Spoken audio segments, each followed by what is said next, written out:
വളരെ ഗൗരവമുള്ള വേറൊരു പ്രശ്നമാണ് ജീവനക്കാരുടെ അന്യായമായ സ്ഥലമാറ്റം. കേരളത്തിൽ അങ്ങോളം ഇങ്ങോളം സ്ഥലം മാറ്റം നടത്തിക്കൊണ്ടിരിക്കുകയാണ്.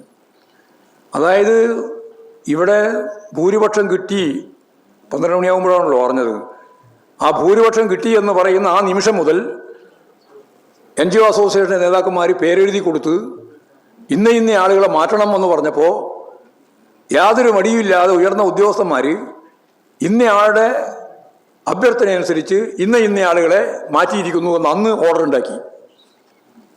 എന്ന് പറഞ്ഞാൽ ഭരണമൊന്നും വന്നില്ല, ഗവൺമെൻറ് രൂപീകരിച്ചിട്ടില്ല. ഭൂരിപക്ഷം കിട്ടി എന്ന് പറയുന്ന 12 മണിക്ക് അന്ന് ഓർഡർ ഉണ്ടാക്കിയിട്ട് കൊടുത്തതാണ് ഇവിടുത്തെ സ്ഥിതി. ശരിയായ രീതിയിൽ ഓൺലൈൻ സംവിധാനത്തിൻ്റെ ഭാഗമായിട്ട് ട്രാൻസ്ഫർ ഉൾപ്പെടെ കൈകാര്യം ചെയ്തു പോകുന്നതായിരുന്നു കേരളത്തിൻ്റെ സാധാരണ നിലയിലുള്ള സ്ഥിതി. അത് മാറ്റി യഥാർത്ഥത്തിൽ മുഖ്യമന്ത്രി തന്നെ പറഞ്ഞു. മുഖ്യമന്ത്രി പറഞ്ഞിട്ടുള്ളത് എന്താ പറഞ്ഞാൽ സ്ഥലം മാറ്റിക്കളയും, കാത്തിരുന്നോ, അതാണ് മുഖ്യമന്ത്രിയുടെ താക്കീത്.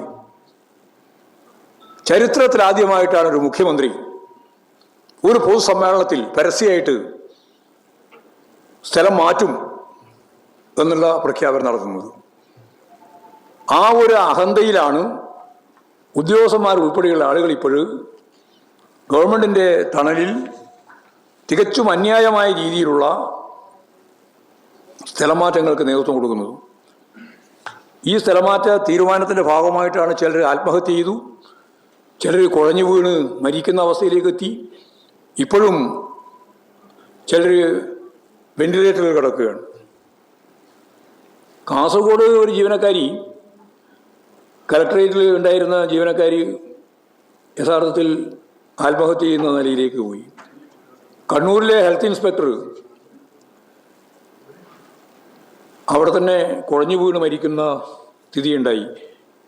ദീപാലേഖ എന്ന് പറയുന്ന സ്ത്രീ, ആശാലത എന്ന് പറയുന്ന സ്ത്രീയാണ് കലക്ടറേറ്റിൽ കാസർഗോഡ് ആത്മഹത്യ ചെയ്തത്.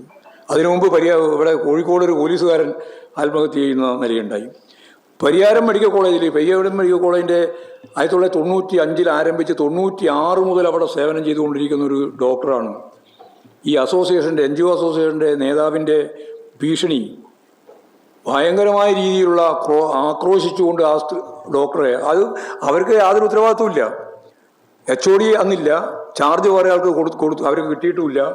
അങ്ങനെയുള്ള സന്ദർഭത്തിൽ രോഗികളെ പരിശോധിച്ചുകൊണ്ടിരിക്കുമ്പോൾ അവിടെ കയറിപ്പോയിട്ട് വലിയ രീതിയിൽ ഭീഷണിപ്പെടുത്തുകയും ആക്രോശിക്കുകയും ഒക്കെ ചെയ്ത് അപ്പോൾ തന്നെ അവർക്ക് ഹൃദ്രോഗം ഉണ്ടായി. അവിടെ തന്നെ ആയതുകൊണ്ട് ഉടനെ ആശുപത്രിയിൽ അവിടെ അഡ്മിറ്റ് ചെയ്തു, ഹൃദയാലയത്തിൽ. അപ്പോൾ തന്നെ അതിനാവശ്യമായ രീതിയിലുള്ള ചികിത്സ ലഭിച്ചതുകൊണ്ട് ഇപ്പോഴും ജീവിച്ചിരിപ്പുണ്ട്. ഇതാണ് നമ്മുടെ മുമ്പിലുള്ള സ്ഥിതി.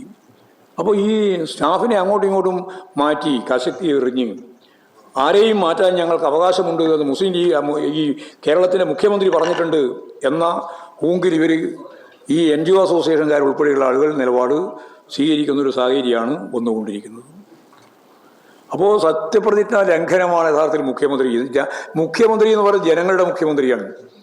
ഏതെങ്കിലും സർവീസ് സംഘടന, ഭരണകക്ഷിയുടെ സർവീസ് സംഘടനയുടെ താല്പര്യത്തിനനുസരിച്ച് തുള്ളണ്ടുന്ന ഒരാളല്ല മുഖ്യമന്ത്രി. ആ മുഖ്യമന്ത്രിയാണ് ഇമാതിരിയുള്ള കാര്യം പറഞ്ഞിട്ടുള്ളത് എന്നുള്ളതും വളരെ ഗൗരവപൂർവ്വം കാണേണ്ടുന്ന പ്രശ്നമായിട്ടാണ് കാണുന്നത്.